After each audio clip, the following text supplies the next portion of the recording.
Fadima ai ma'asumiya ce, ba ta haila, ba ta biki, ba ta rifasi. Ita fa dan isar ta idan ta tawo annabi miƙewa yake. Annabi bai taba kiranta da ya ba sai dai ya ce mata ummu abiha, babar mahaifinta. Billahi ladhi Fadima ta fi kowa girma bayan annabi Muhammad. Haka ne ta fi Abubakar ayi hakuri, ta fi Umar, ta fi Usman, ta fi Sayyidina Ali. A muƙami fa Allah bai yi wani mai muƙami kamar Sayyida Fadima. Ita take zuciyar annabi Muhammad, tsokar manzon Allah ce, jinin jikin annabi Muhammad ce.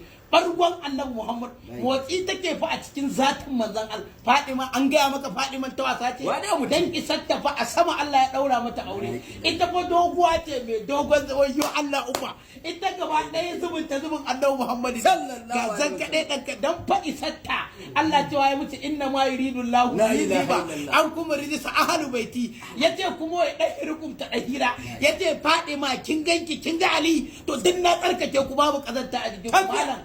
Arziki sai Fadima, mutunci sai Fadima, wadata sai Fadima. Malam idan ka zo gaban umma annabi Muhammad kawai za ka gani.